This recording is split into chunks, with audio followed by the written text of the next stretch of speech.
Las dispensaciones es una economía distinguible en el trabajo propuesto por Dios. Charles Rayleigh, la dispensación, dice que la dispensación es una manera particular que Dios usa para administrar sus reglas sobre el mundo a medida que Él obra de acuerdo a su propósito en la historia mundial. Vimos que hay 7 dispensaciones que vamos a ver ahora que vamos a estudiar en esta serie. La enseñanza de las dispensaciones reconoce un reino soberano de Dios sobre la creación, las naciones, los ángeles y la gente, a lo largo de la historia. Cuando vemos la historia humana desde afuera, podemos ver el plan de Dios a lo largo de la época y en la última lección aprendimos acerca del ultradispensacionalismo. Hoy queremos ver una nueva teología, la teología del pacto. Yo prefiero llamarlo la teología del reemplazo. A lo mejor nunca han hablado con una persona que les diga, yo creo en la teología del pacto. Pero este sistema teológico ha afectado a millones y millones de personas y hoy en día es la enseñanza predominante a nivel mundial. Existen 2 métodos de ver la escritura, la dispensacionalismo o dispensacionalista y la teología del reemplazo. La teología del reemplazo o teología del pacto es la base de la enseñanza de la iglesia luterana, presbiteriana, reformada y algunos maestros modernos como R.C. Sproul, D. James Kennedy, James Boyd y muchos otros.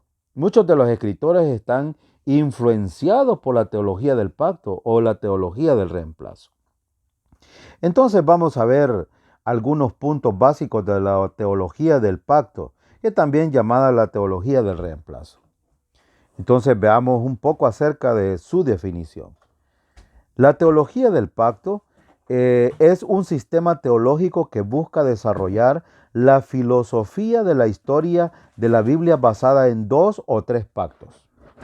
La filosofía histórica ha sido definida como un sistema para interpretar la historia de acuerdo al principio donde se unen los eventos históricos y están dirigidos a un mismo y último significado.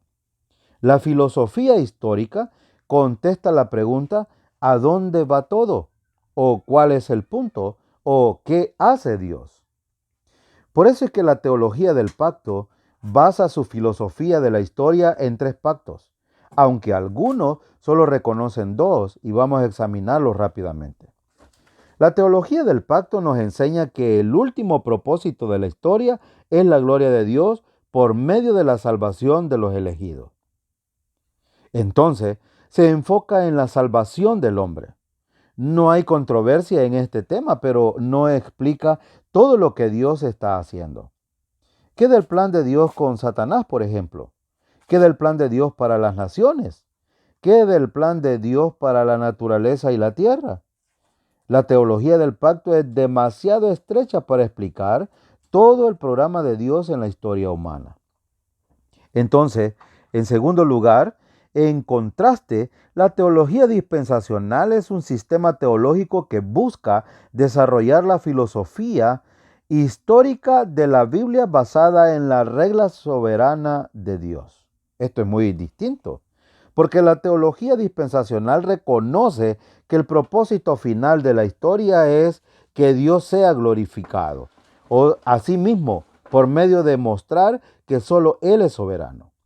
Este propósito es lo suficiente grande como para involucrar a todos los hombres, más los ángeles, las naciones y la naturaleza. Cuando vemos las dispensaciones, vemos que Dios está tratando con el hombre de diferentes maneras en diferentes tiempos y que Dios es soberano para escogerlo. Así que la teología de la dispensación sobre que sabe que un Dios soberano en su reino soberano ha dado al hombre responsabilidades diferentes en tiempos diferentes. Haciendo estas distinciones, aprendemos que los creyentes del Antiguo Testamento y los creyentes del Nuevo Testamento viven en diferentes maneras y como resultado somos cuidadosos de no traer las maneras de pensar del Antiguo Testamento a nuestras orientaciones en la gracia en el Nuevo Testamento. Quiero darles una advertencia. Lo que vamos a estudiar en este momento es un poco seco, pero es muy importante oírlo y asimilarlo. Entonces veamos un poco acerca de su historia. La teología del pacto comenzó como sistema en el siglo XVI o siglo XVII. Fue hasta el siglo XVI que los teólogos desarrollaron un sistema de teología que habla de la filosofía de la historia. Es en este siglo que nacieron las iglesias luterana, reformada y presbiteriana. En segundo lugar, el verdadero fundador de la teología del pacto bien desarrollada es Caspar Olevianus en 1536 y 1587. Un historiador del pacto dijo: Caspar Olevianus trajo un principio determinante a toda la Biblia. Esta teología fue muy popular en Suiza, Alemania, Holanda e Inglaterra.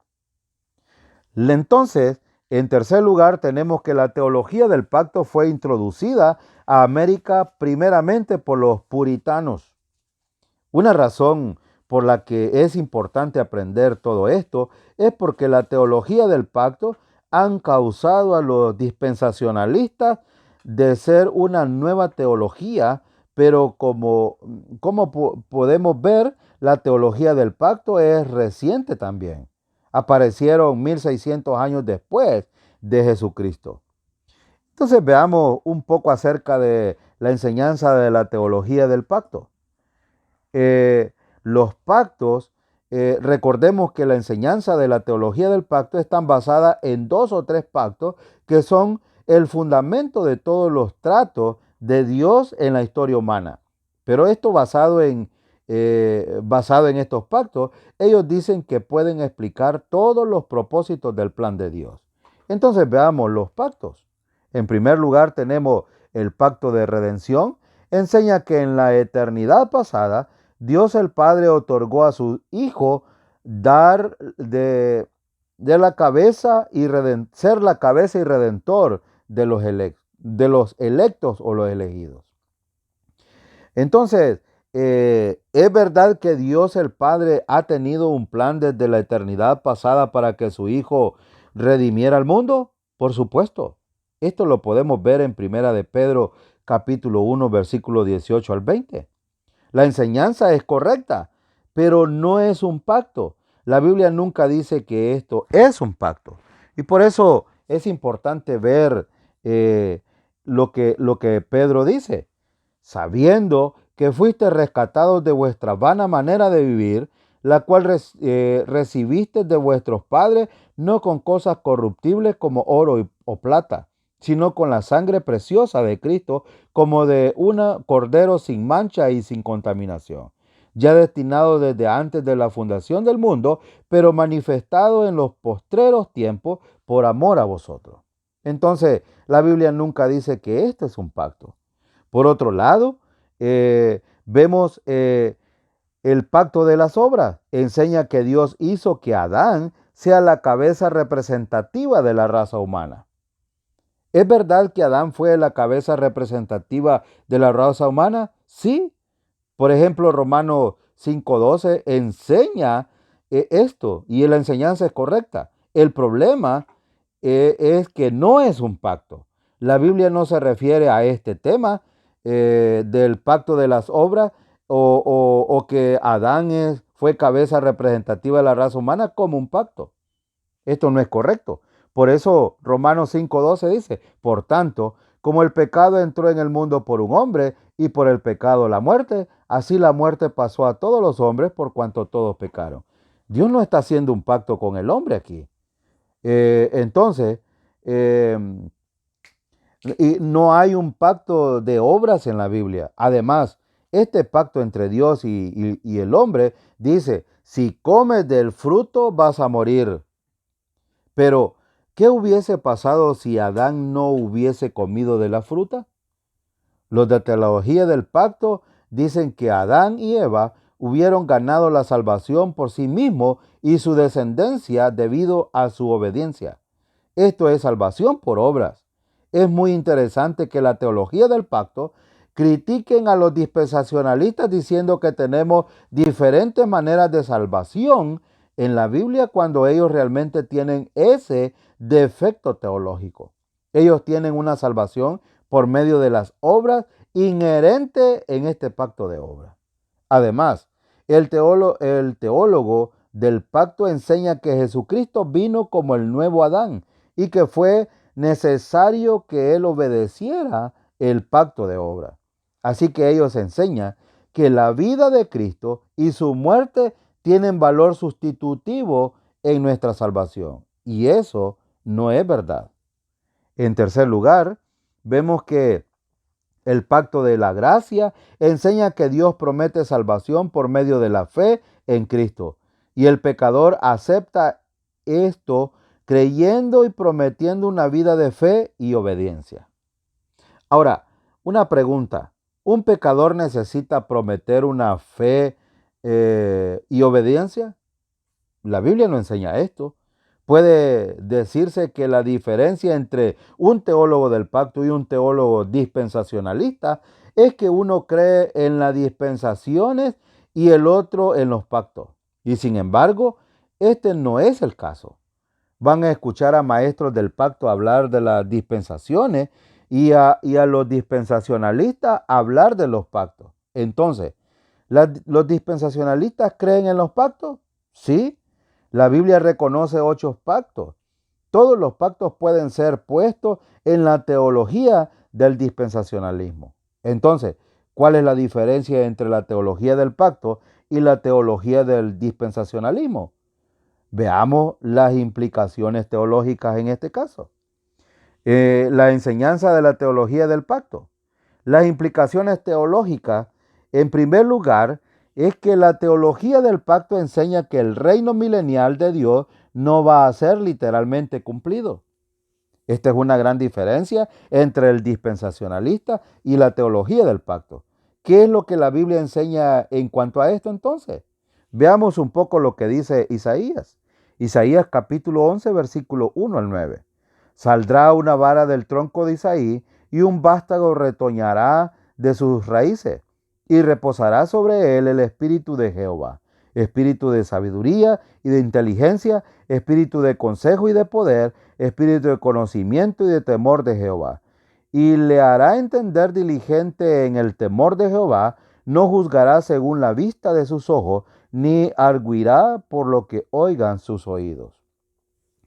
Versículo 4, sino que juzgará con justicia a los pobres y arguirá con equidad por las manos de la tierra y herirá la tierra con la vara de su boca y con el espíritu de sus labios matará al impío. Y será la justicia cinto de sus lomos y la fidelidad ceñidor de su cintura.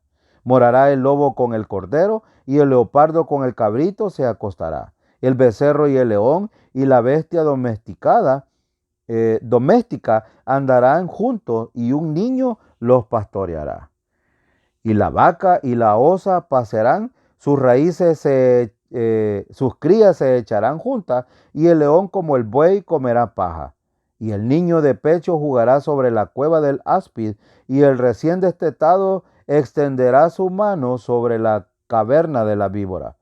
No harán mal ni dañarán en todo mi santo monte, porque la tierra será llena del conocimiento de Jehová, como las aguas cubren la mar. El reino milenial va a ser un reino universal de Cristo, como lo dice Isaías 11, y aquí en Isaías 11 lo predice. La teología del pacto dice, no. Así que necesitan tomar un pasaje como este y hacerlo simbólico o alegorizarlo. Puede ser que digan que esto ha sido cumplido espiritualmente en la iglesia cuando Cristo reina en nuestro corazón. ¿Y qué quiere decir el león, el lobo, el leopardo? Para los dispensacionalistas significan un león, un lobo y un leopardo literalmente, no alegóricamente. El teólogo del pacto tiene una hermenéutica doble. La hermenéutica es el método de interpretar las escrituras. Los teólogos del pacto necesitan tener una hermenéutica doble. Toman una cosa literalmente, normalmente, pero alegorizan otras cosas, normalmente las profecías. Recuerden que no creen en el reino mileniario, que el reino mileniario vaya a cumplirse literalmente. Así que piensan que todos los pasajes del Antiguo Testamento que hablan del reino deben ser simbolizados, no interpretados literalmente. ¿Qué dice la regla de oro de interpretación de David L. Cooper? La regla de oro de David L. Cooper dice que cuando el sentido llano de la escritura tiene sentido común, no busque encontrar otro sentido. Por tanto, tome cada palabra en su significado o en su sentido primario, ordinario, usual, literal, a menos que los hechos del contexto inmediato estudiados a la luz de los pasajes relacionados y de las verdades axiomáticas y fundamentales indiquen claramente lo contrario. Por eso es que hay dos problemas en mirar este asunto. En primer lugar, todas las profecías que se refieren a Jesucristo en el Antiguo Testamento han sido cumplidas literalmente en cuanto a su primera venida. ¿Nació de una virgen? Sí, sí. Isaías 7:14 habla de esto. ¿Nació en Belén? Sí. Miqueas 5:2 dice esto. ¿Fue traicionado por un amigo? Sí. ¿Fue vendido por 30 monedas de plata? Sí. Zacarías 11:2 lo dijo anteriormente. ¿Él va a regresar un día? Por supuesto. ¿Va a establecer un reino sobre la tierra? Sí. Pero si creemos en la teología del pacto, tendríamos que responder que no a todas las preguntas. ¿Ven el problema entonces de esto? El cumplimiento de las profecías del Antiguo Testamento están en peligro de cumplirse según los teólogos del pacto en cuanto a estas cosas que hemos visto anteriormente. No podemos creer en una manera y tener otra hermenéutica para creerlo de otra manera. ¿Tiene sentido para ustedes esto? Por supuesto que no. El segundo problema es que cuando estamos alegorizando estos pasajes, hay que usar opiniones humanas subjetivas y una imaginación muy vívida. La persona debe decidir cuándo va a alegorizar. Por ejemplo, en Isaías 11:8, ¿quién es el niño destetado? A lo mejor dirán que es un recién convertido o quizás la iglesia primitiva. ¿Ven los problemas en este sentido de sacar fuera de contexto o alegorizar el texto? Esto es lo que hace la teología del pacto. Y esto hace con los pasajes de las profecías. Zacarías 14:9 Zacarías 14:9 habla acerca de esto. Y esto es muy claro, ¿no es cierto? ¿Y qué quiere decir rey en este pasaje? ¿Quiere decir rey? No quiere decir otra cosa. ¿Y qué quiere decir toda la tierra en este pasaje? Quiere decir toda la tierra. Así es como un dispensacionalista interpreta estos pasajes. Pero si fuéramos teólogos del pacto, diríamos algo como el Señor reina en todos los corazones a lo largo del mundo y su reino es invisible. Esa es la diferencia. Apocalipsis 21:7 dice, vi a un ángel que descendía del cielo con la llave del abismo y una gran cadena en la mano, y prendió el dragón, la serpiente antigua que es el diablo y Satanás, y lo ató por 1000 años, y lo arrojó al abismo, y lo encerró, y puso su sello sobre él, para que no engañase más a las naciones, hasta que fuese cumplido 1000 años. Y después de esto debe ser desatado por un poco de tiempo.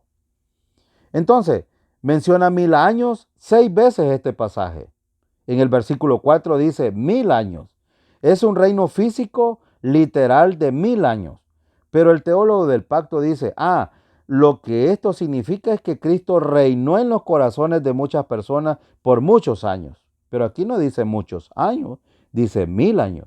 ¿Por qué es importante ver este punto de vista? Porque nuestro punto de vista afecta cómo vivimos para el creyente El rapto es su esperanza bienaventurada. Y basado en esta esperanza, debemos vivir vidas piadosas. En otro caso, eh, la teología del pacto enseña que la existencia de Israel y su posesión de la tierra prometida no es permanente. Dios prometió esta tierra a Israel, pero ya no es lo que creen los de la teología del pacto. Pero ¿qué dice la Biblia? Génesis capítulo 12, 1 al 3. Pero Jehová había dicho a Abraham, vete de tu tierra y de tu parentela y de la casa de tu padre a la tierra que te mostraré. Y haré de ti una nación grande, y te bendeciré y engrandeceré tu nombre, y serás bendición. Bendeciré a los que te bendijeren, y a los que te maldijeren maldiciré, y serán benditas en ti todas las familias de la tierra.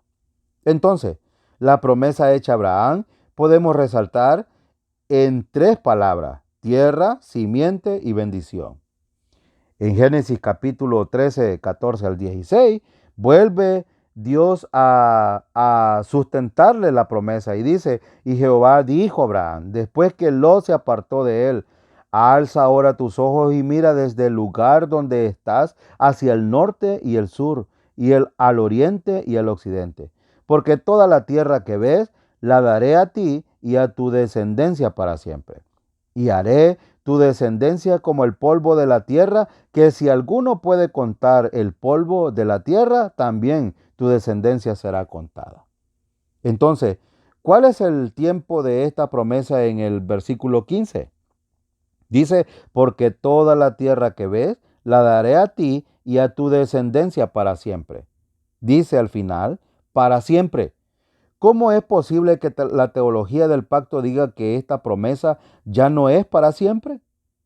Bueno, en el capítulo 15, versículo 17 al 21 dice, y sucedió que puesto el sol y ya oscurecido se veía un horno humeando y una antorcha de fuego que pasaba por entre los animales divididos.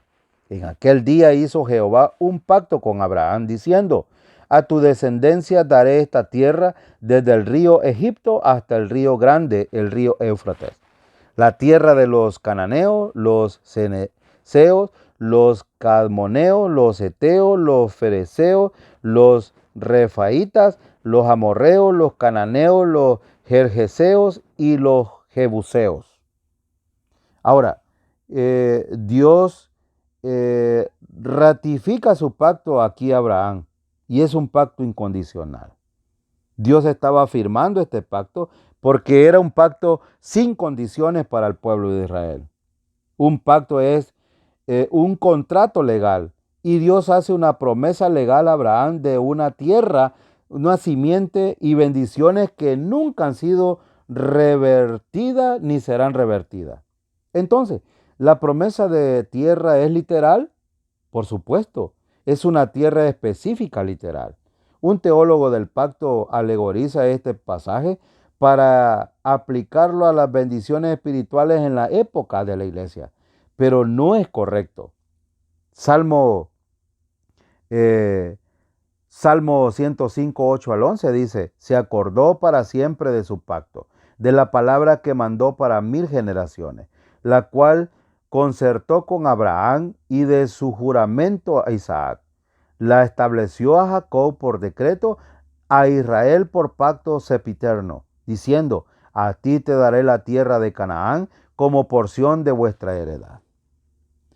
¿Qué tipo de pacto describe el versículo 10? Bueno, es un pacto eterno. ¿El pacto abrahámico existió durante el tiempo de David? No. Bueno, sí, porque es eterno. Y en Hechos capítulo 3, versículos 25 y 26, dice, vosotros sois los hijos de los profetas y del pacto que Dios hizo con nuestros padres, diciendo, Abraham, en tu simiente serán benditas todas las familias de la tierra. A vosotros primeramente, Dios, habiendo levantado a su Hijo, lo envió para que os bendijese, a fin de que cada uno se convierta de su maldad. Si ustedes ven, Pedro repite las condiciones del pacto abrahámico. ¿Qué le sucedió al pueblo de Israel cuando desobedecieron a Dios como nación? ¿Dios los echó permanentemente? No. ¿Los disciplinó? Sí, por supuesto. Pero todavía existían y sus promesas siguen vigentes, por supuesto. Jeremías capítulo 30, versículo 11 dice, porque yo estoy contigo para salvarte, dice Jehová, y destruiré a todas las naciones entre las cuales te esparcí. Pero a ti no te destruiré, sino que te castigaré con justicia, de ninguna manera te dejaré sin castigo. Pero no acabaré contigo. Esa es la promesa para Israel. ¿Israel tiene un futuro? Por supuesto. Jeremías 46, 27 al 28 hablan acerca de esto. Por eso es que él dice, pero a ti no te destruiré. Ahora, nuestro punto de vista sobre Israel afectará cómo vemos los acontecimientos en el mundo hoy en día. ¿Israel tiene derecho a la tierra prometida o debe pertenecer a los árabes? Esta es una pregunta relevante en nuestro mundo hoy en día. Si no podemos reconocer que estas promesas fueron hechas a Israel, vamos a tratar de espiritualizarlas y aplicarlas incorrectamente a la iglesia, como lo hacen los teólogos del pacto. En tercer lugar, la teología del pacto enseña que la iglesia comenzó durante los tiempos del Antiguo Testamento con Adán o Abraham. Bueno, pero ¿qué enseña la Biblia en cuanto a esto? Que la iglesia comenzó en Hechos capítulo 2. Y vemos que en Hechos capítulo 2, pero la iglesia es el cuerpo de Cristo.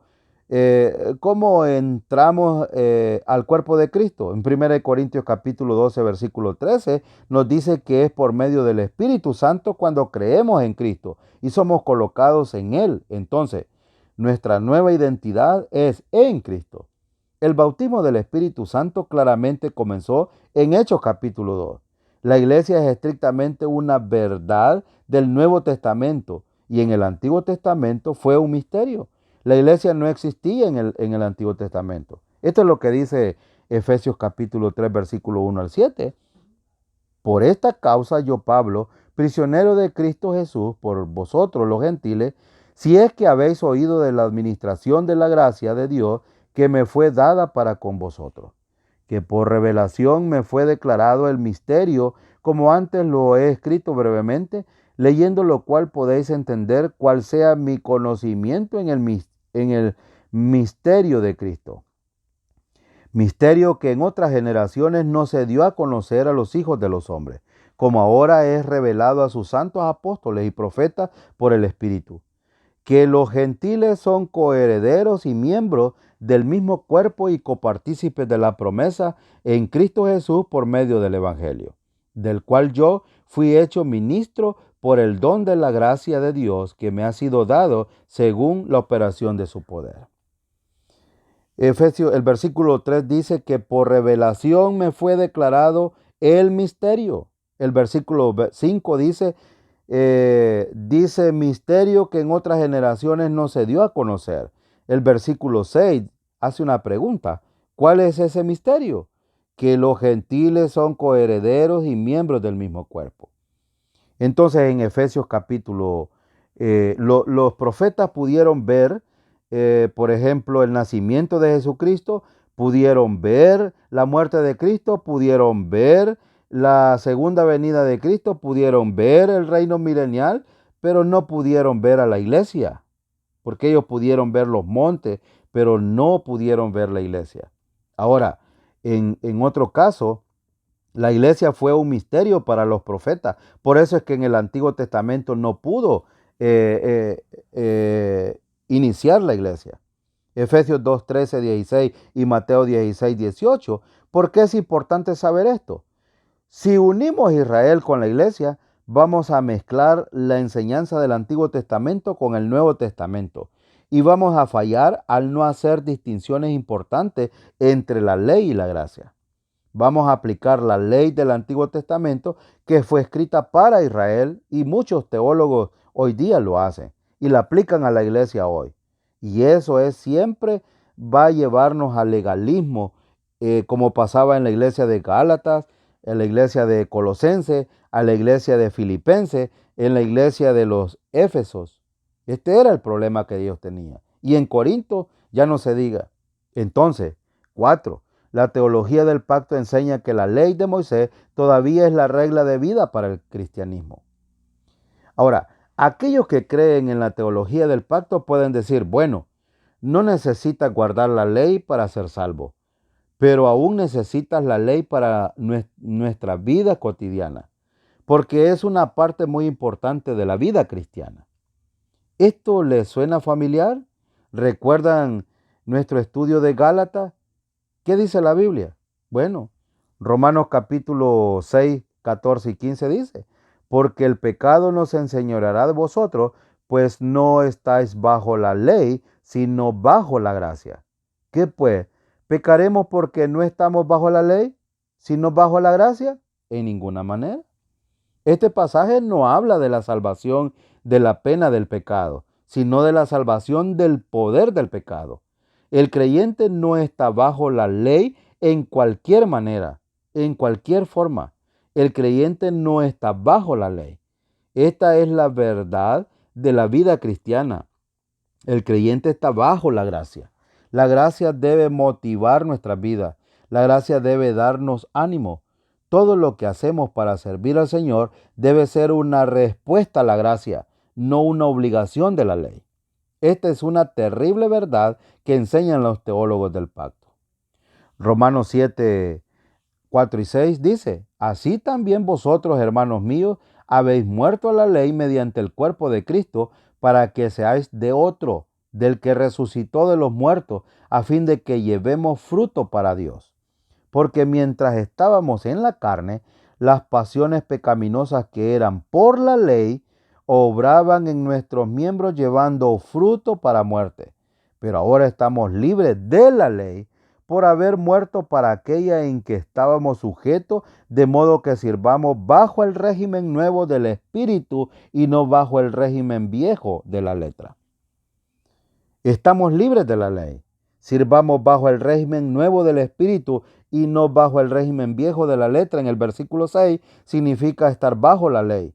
Es decir, debemos de vivir bajo el control del Espíritu Santo. Algunos de los teólogos del pacto dicen, es verdad que no estamos bajo la ley, pero esto no solo se refiere a las leyes sociales. Por ejemplo, mezclar la tela y no comer cerdo, pero todavía estamos bajo la ley moral. Pero, ¿qué dice el versículo 7? Fijémonos cuidadosamente que en los versículos 4 al 6, Pablo dice que no estamos bajo la ley y nos da un ejemplo en el versículo 7. Dice el versículo 7. Y Gálatas capítulo 5, 18 dice, pero si sois guiados por el Espíritu, no estáis bajo la ley. Estad, pues, dice Gálatas 5:1, estad pues firmes en la libertad con que Cristo nos hizo libres y no estéis otra vez sujetos al yugo de esclavitud, porque la ley lo que hace es esclavizar a un creyente. Entonces debemos ser guiados por el Espíritu. No estamos bajo la ley del Antiguo Testamento. Tenemos una norma mucho más alta en la vida, el amor de Dios derramado en nuestros corazones. El creyente lleno del Espíritu Santo nunca está bajo la ley como regla de vida. Hay una regla nueva llamada la ley del Espíritu de vida en Cristo Jesús. Romanos capítulo 8, versículo 2. El creyente bajo la gracia anda en el Espíritu y Él cumple a través de nosotros los absolutos morales de la ley. El creyente no está sin ley, sino que tiene una nueva ley que permite un estándar más alto, porque la fuente del poder es Dios mismo dentro de cada creyente. Efesios capítulo 2, versículos 15 y 16 dice, aboliendo en su carne las enemistades, la ley de los mandamientos expresados en ordenanza, para crear en sí mismo de los dos un solo y nuevo hombre, haciendo la paz, y mediante la cruz reconciliar con Dios a ambos en un solo cuerpo, matando en ella las enemistades. Cristo ha abolido las enemistades de la ley. Toda la ley ha sido abolida por Cristo y ahora vivimos bajo la nueva ley de la gracia. La nueva regla de la casa se llama gracia. ¿Por qué es importante saber esto entonces? Porque la teología del pacto siempre va a llevarnos al legalismo orientado alrededor de la ley. La teología del pacto enseña que la iglesia ha reemplazado a Israel y por eso bautizan a los bebés. Basan esta práctica no en la Biblia, sino en la costumbre de practicar la circuncisión en el Antiguo Testamento. Entonces, el bautismo en el Nuevo Testamento llega a ser lo que la circuncisión era en el Antiguo Testamento. Quizás nunca vayan a hablar específicamente con alguien que se identifique con la teología del pacto, porque la mayoría de la gente no entiende la menor idea de lo que es esto. Y sin embargo, esta teología ha influenciado a mucha gente. Es la voz más alta en los círculos cristianos hoy día. Nosotros creemos que debemos trazar bien la palabra de Dios y creemos que las escrituras enseñan las dispensaciones. Y en este caso debemos entonces estar enfocados en lo que enseña la escritura y sobre todo lo que enseña alrededor de las dispensaciones y la teología dispensacionalista y no la teología del pacto o del reemplazo. Que la paz de Dios sea con todos.